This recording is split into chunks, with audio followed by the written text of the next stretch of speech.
काम करती है।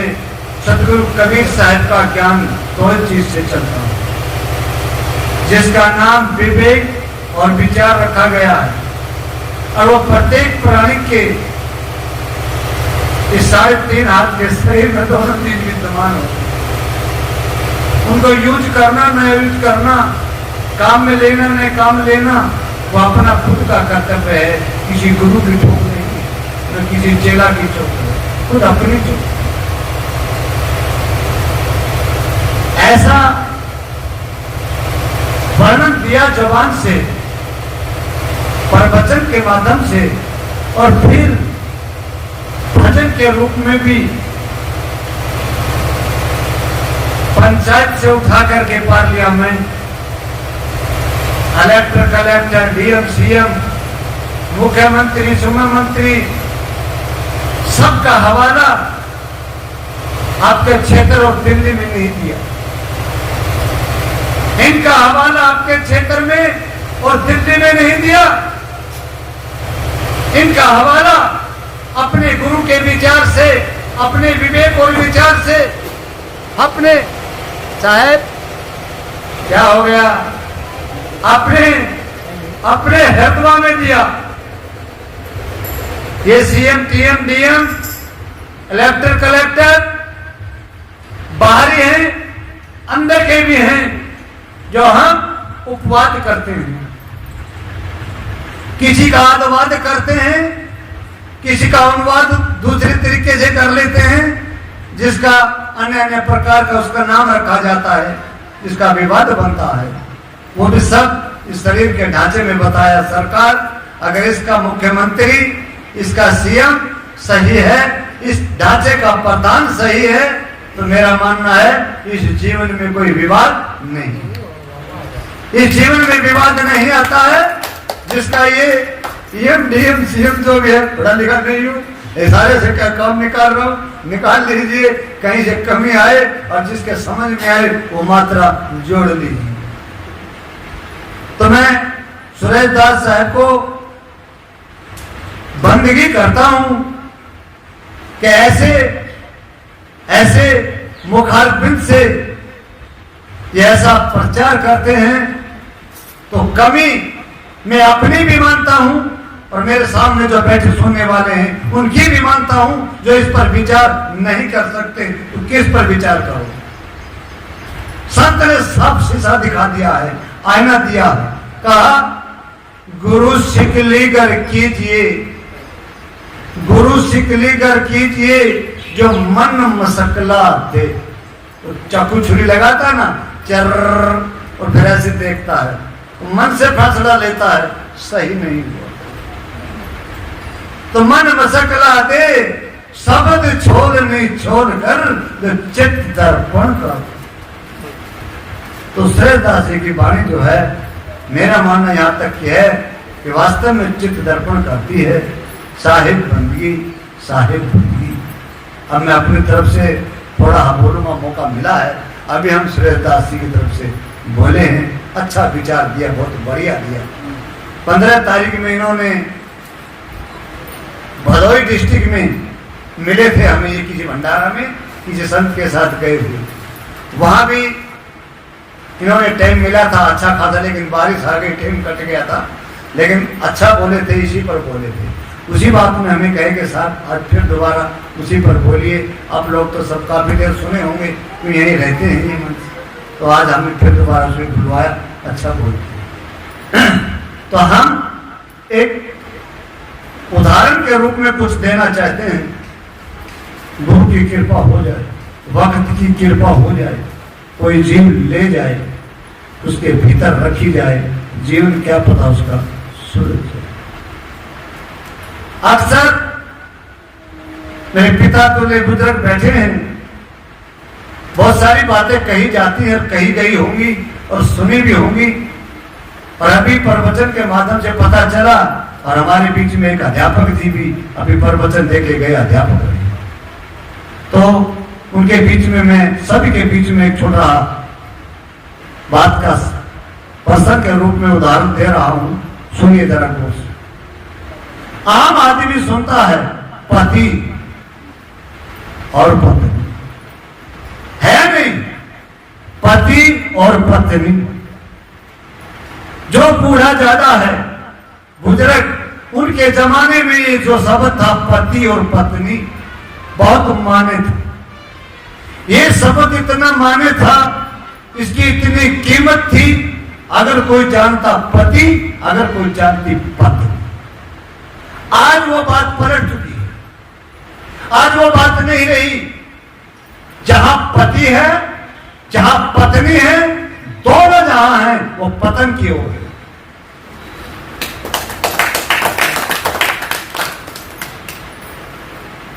यह इस बात की सच्चाई है, जहां पति और पत्नी हैं, दोनों पतन की ओर हैं। दोनों नहीं, अगर उनका परिवार भी बना है, वो परिवार भी पतन की ओर। आज लड़ाई झगड़ा जारी पति और पत्नी के नाम पे, लड़ाई झगड़ा जारी पति और पत्नी के नाम पे है। जहां धर्म पत्नी पति देव, ये दो चीज उदय हो गई, वहां लड़ाई झगड़ा नहीं, शांति शांति हो गई। जिस पति को ये पता चल गया कि मेरी धर्म पत्नी, आप अजमा करके देख लो, जो पत्नी वाले घर जाकर के कहना, धर्म पत्नी जी आज मैं सत्संग से आया हूं साहेब बनने, इतना बोल देना, उसी में आपको फर्क मिलेगा। अगर कोई पत्नी अपने पति से लावाई है, वो अपने घर जाकर के अपने पति को बोलना, हे मेरे पति देव भगवान, मैं सत्संग में चली गई थी राधा साहिब के यहाँ, उनके प्रवचन मैंने सुने और एक संत भी वहां आए थे, कुछ उनकी भी बातें सुनी, तो मेरा अभाव बदल गया। मेरे पति नहीं है, मेरे पति तो परमेश्वर भगवान है, उनकी भी देखिए आंखें बदल जाएंगी। आज का ये भाव है, हर पति अपनी पत्नी को धर्म पत्नी माने और हर धर्म पत्नी अपने पति को पति परमेश्वर भगवान माने। इसके ऊपर एक उदाहरण दे रहा हूं, सुनिए। वो कोई दो संत, उदाहरण काल्पनिक होते हैं, सच्चे नहीं होते हैं, लेकिन इनका उत्तर जो आता है तो 24 कैरेट का सोना बढ़िया बताते हैं। साधु लोग तो पहले नहीं है, सुन लेते हैं कि 24 कैरेट का सोना बढ़िया होता है, तो ऐसे उनका उत्तर जो होता है बढ़िया रहता है। कोई दो साधु विचार बना के जंगल में रहते थे, चलो आज नगरी में चलेंगे। और कहीं आपके यूपी में तो शायद तस्माए कहते हैं, हमारे हरियाणा में तो खीर बोल देते हैं, बिहार में भी तस्मा बोलते सुने हैं। तो चलो खीर तस्मा खाएंगे, नगरी में चलेंगे। तो संजोग से एक नगरी में प्रवेश कर गए दोनों साधु। तो उन्होंने सोचा, विचार किया अपने आप में कि अपन दो साधु के रूप में जाएंगे ना, तो शायद कोई घर में घुसने दे या ना भी घुसने दे, दो आदमी हैं, चलो अपन कोई रूप धारण करके चलते, कोई रूप धारण करके चलते। तो रूप कौन बना लेते हैं? कुत्ता, कुत्ता का रूप बना लेते हैं। ये संत लोग कुत्ता से 10 गुण लेते हैं, कुत्ता में 10 गुण होते हैं, वो गुण ये संत लोग लेते हैं। अभी राधा साहब हमें बोलते हैं फटाक से, हटो छोड़ो माई, क्या बोलते हो, हमारे आश्रम से बाहर चले जाओ। तो आश्रम इनका है, हम चले जाओ। अगर थोड़ी दूर वहां तक पहुंचेंगे, राधा साहब कहेंगे, साहेब जी वास्तव में नाराज हो गए हैं, तो हम वापिस चले आए। इसी तरह कुत्ता को डंडा मार दीजिए, घर से पुरा पुरा करता हुआ चला जाएगा और दरवाजा से बाहर जाते तू आवाज कर देना, वो पूंछ हिलाता हुआ वापस आएगा। तो संत कभी किसी से मिलाप नहीं करते, संत कभी किसी से नाराज नहीं होते। चाहे पूजा लाखों में मिल रही है और चाहे पूजा टकों में मिल रही है, और या मत मिल रहा है, तभी उसी भाव से संत जा रहा है, नाराज नहीं होते। तो कहने का भाव हमारा ये था, दो संत कुत्ता का रूप बना के नगरी में प्रवेश कर गए। संयोग से दो भाई थे, संजोग से दो भाई थे और दोनों के मकान साथ ही टैक्स में थे। तो एक भाई के 5-6 बेटे, 5-6 बहू, पोता पोती से घर भरा, 5-6 भैंसे, दूध वाली। अब इतना परिवार है, दूध तो चाहिएगा। अब वो वहां खीर बनी हुई है, बगल में दूसरा भाई, उसके कोई संतान नहीं है, वो 2 मियां बीवी, उन्होंने भी खीर बना रखे हैं और थाली में ठंडा कर रखे, उधर भी ठंडा किए हुए। उदाहरण के अनुसार दोनों घर में एक एक कुत्ता चले जाते हैं। अब संत तो हैं, अरूप कुत्ता का किए है, जो कहानी बोल रही ऐसे बोलना पड़ रहा। एक कुत्ता उस घर में गया जिसमें घने सारे लोग थे, उसने धीरे धीरे जाके थाली पे मुंह टेक दिया, भूखा था और परीक्षा थी उन लोगों की, संत थे नहीं, वो परीक्षा के संत थे। थाली पे मुंह टेक दिया, घर वालों ने एक दूसरे से इशारा मिलाया और बाहर से गेट बंद किया और उस कुत्ते को इतना मारा कि अपने पांव से चलने के लायक छोड़ाई। दूसरा कुत्ता जो था उस घर में चला गया जिस घर में संतान नहीं थी, धीरे धीरे जाकर के नर्मता से और थाली पे मुंह टेक दिया और जो माता बैठी थी थाली को सरका दिया, खा बेटा। उस मां ने कहा, खा बेटा, क्या अपना बेटा था, उसने देखा खिलाया भर पेट के, और वो पिटता हुआ बाहर निकला, वो खाके बाहर निकला। संजोग से बाहर जाकर दोनों मिले तो आपसे में वार्तालाप किया, भैया क्या हाल हुआ, क्या आपने सुना नहीं, मुझे इतना मारा कि कई वर्षों में ठीक हो सकता हूं वरना मर भी सकता हूं, और मुझे तो इतनी सेवा मिली कि 2 थाली में रखा था, दोनों थाली मुझे खिला दिया। मैं तो फैसला लिया हूं कि उस मां के पेट से जन्म। ऐसी जब आवाज आती है तो मैं आपसे कुछ न कुछ पुरस्कार ही चाहता हूं, कम से कम साहेब बंदगी या ताली की आवाज चाहिए, क्या जिंदा भी है या मोटा है। जब अपनी शांति नहीं दे सकते तो क्या संत लोग बैठे चिल्लाते हैं, क्या बेवकूफ है? तुम्हें जगाने आते हो, तुम जागना नहीं चाहते तो बेवकूफ है संत जो चिल्लाते रहते। कम से कम बात का सार तो दो कि हाँ बात पकड़े हैं, जिंदा है। तो हमारा 2 लाइन ज्यादा बोलने को मन करता, वरना बोलने को मन नहीं करता। तो जो पिटाई हुई उसने भी कहा, मैं भी भाई जन्म लूंगा, इसी घर में जन्म लूंगा, और जन्म लेकर के ये जो मेरे पर पिटाई हुआ इसका मैं बदला लूंगा।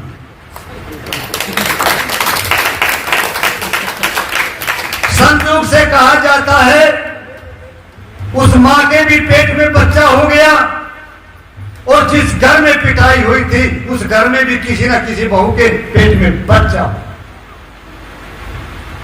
संजोग से जन्म हो गया। जिसने खीर खाई थी, आप लोग तकरीबन सब जानते हैं, लौकी की जब फसल होती, लौकी लगती है, वो दिन दूना और रात चौगुना बढ़ती। जिस बच्चे ने खीर खाई वो बच्चा दिन दूना रात चौगुना बढ़ रहा है, मजबूत हो रहा है। और जिस बच्चे की पिटाई हुई थी, दिन दूना रात चौगुना खटिया पकड़ रहा है। खटिया के अंदर मन मूत्र तो चलना ही था, बच्चा था, डॉक्टरों का भी घर बन रहा, धीरे धीरे संपत्ति खत्म करवा रहा है। और वो बच्चा अपने माँ बाप के खाली मात्र माँ के दूध से इतना फूल फल रहा है कि जैसे बहुत तकड़ा जवान का होगा। कहानी कहती है थोड़ा दिन बीत जाने के बाद, 8-10 साल बीत जाने के बाद, जिस घर में 4-6 भैंसे थी वहां बकरी हो गई, भैंसे गई बकरी हो गई। और जिस घर में एक भैंस थी, भैंस तो एक ही रही, भैंस तो एक ही रही। खुशियों का ठिकाना नहीं रहा। जैसे आज राधा साहिब के आश्रम में कहां से ये माताएं बहनें आकर के सत्संग कर रही है। वो बच्चा इतना बुद्धिमान था, बच्चा नहीं था, वो तो कह चुका हूं, वो संत था, वो तो संत था। उदाहरण के रूप में कुछ शिक्षा देने के लिए, कुछ शिक्षा लेने के लिए वो गए थे, किसी को शुद्ध करने के लिए। और वहां सत्संग चल रहा है और लोग आ रहे जा रहे सत्संग ले रहे हैं, और परली तरफ डॉक्टर आ रहे हैं जा रहे हैं, हाहाकार मच रही है। कहने का भाव ये कहानी का है, बच्चा 12-13 साल का हो गया, इतना जवान हो गया कि प्रत्येक आदमी ये सोचता है तो 22-25 साल का बच्चा होगा, 10-12 साल का तो नहीं। अब सारा बच्चा किसी का हो, जवान बच्चा हो जाता है तो तरह तरह के बिरादरी के नहीं, अलग अलग बिरादरी से भी कोई लोग रिश्ता लेके आ जाते हैं। रिश्ता जरूरी नहीं है आप यादव परिवार के हैं, कोई भंगी परिवार से भी कोई रिश्ता लेके आ सकता है अगर किसी की किसी से बनती, आखिर वो भी तो इंसान है। तो रिश्ते आने लगे। अब रिश्ता ले, क्या बच्चा उम्र का छोटा है, शरीर का जवान दिखा रहा है, तो कहने लगे, बातचीत चले। एक तो और ने कहा, बेटा शान हो गया है, आपकी पचेती बुढ़ापे की औलाद है और शादी कर दो, शादी कर दो, माता राम जी को सुख ले लेगी। तो बच्चे के कान तक बात पहुंची के बाद गड़बड़ होगी। लेकिन वो दोनों बच्चे साधु जब जन्म लिए, एक फैसला और लिए थे, दोनों एक फैसला और लिए थे कि जब ये नौबत आने की तैयारी आएगी तो वहां से निकलने की तैयारी भी करनी पड़ेगी, शादी नहीं करनी। एक उदाहरण के रूप में चले जा रहे। तो जैसे शादी का टाइम आया ना, वो रिश्ते वाले आए तो बेटे को पता चला, बेटा बोला, पिताजी हमारी शादी मत करना, हम शादी नहीं कराएंगे। तो पिता पहले टूटे थे, बुढ़ापे की औलाद थी, वो बोले, बेटे शादी क्यों नहीं कराओगे, ऐसे ही अभी बच्चे हैं फिर कराएंगे। बोला नहीं नहीं ये होगा। तो उन्हें टाइम दिया कि फला दिन आपके सभी रिश्तेदार, अपने सभी गांव के लोग, मुखिया लोग, अगल बगल के गांव के लोग एक बार इकट्ठा कर लेना, एक बार उनको इकट्ठा कर लेना, फिर हम कुछ बतलाएंगे, आपको अच्छा लगे तो रिश्ता कर लेना वरना मत कर। एक कहानी का सार आता है। तो पिताजी सब लोगों को इकट्ठा करता है, रिश्तेदार आ जाते हैं। उधर से जो बीमार रहता है वो उनकी तो मिली बात थी, सारा हो गया था, उधर भी चल पड़ा था कि आज लोग इकट्ठे हो गए। तो संयोग की बात है वो लड़का भी उस दिन ठीक हो गया। देखो वो लड़का भी ठीक हो गया, तंदुरुस्त हो गया, वो भी चलने फिरने लगा। वो लोग भी खुशी मना रहे हैं कि आज हमारा बेटा पोता ठीक हो गया, कि मालिक ने, गुरु ने, भगवान ने, किसी ने अच्छी दर्शना की तो ये ठीक हो गया। अपने अपने लालचना वो भी कर रहे हैं। तो जैसे लोग बाग जुड़े, इकट्ठे हुए, तब वो दोनों भैया इकट्ठे हो गए एक ही जगह। तब उन्होंने अपनी कहानी को दर्शाया कि गांव वालों, ए बुजुर्गों, ए हमारी जन्म देने वाली माताओं, पिताओं, जो आप तुम जो सोचे हो वो हम नहीं, जो आप सोचे हो वो हम नहीं हैं। हम तो आपकी नगरी में, जंगल में साधु हैं, वही हम तो ऐसे ऐसे आए थे और हमारे साथ ये शिष्टाचार हुआ, तब हमने आपको चेताने के लिए ये जन्म लिया। तो कभी कहा किसी की आत्मा न दुखाइए, न किसी का दिल दुखाइए। अगर कुत्ता भी घर पे आ जाए उसको भी तनी मनी रोटी देके घर से विदा करिए। ये शरीर है, ये नश्वर नहीं है, ये सस्वर है, ये जाएगा कहीं नहीं, यही रहेगा। शरीर बदल जाएगा, कोई दूसरा शरीर आ जाएगा। जब कबीर साहब ने कहा आजर हमारा खंड सत्य जीव है, तो जीव सत्य है, इसका न जन्म होता है और न इसका मरण होता है। ये जन्म भी नहीं लेता तो मरता भी नहीं, तो जाएगा क्या मरेगा। ये शरीर बना है, शरीर बिगड़ जाएगा, शरीर अवश्य मिलेगा। मास्टर जी अभी बोले थे, इनके सब्जेक्ट में कहीं कहीं 4 सब्जेक्ट होते हैं, कहीं 5 होते हैं, कहीं 6 होते हैं। ये जीवन, जिंदगी जीवन का सब्जेक्ट 4 सब्जेक्ट हैं। इस जिंदगी के 4 सब्जेक्ट हैं। जेर से, अंडा से, पिंडक से, उसमस, जैसे बारिश पड़ती है जो कीट पतंगे निकलते हैं, उसमस का भी खाली। ये 4 खाने का जीव है। आप 4 सब्जेक्ट में जिसमें कर्म ज्यादा करोगे, जिसमें नंबर ज्यादा लोगे, जिस योनि में परसेंटेज बढ़ेगी, वहां शरीर को जाना तय है।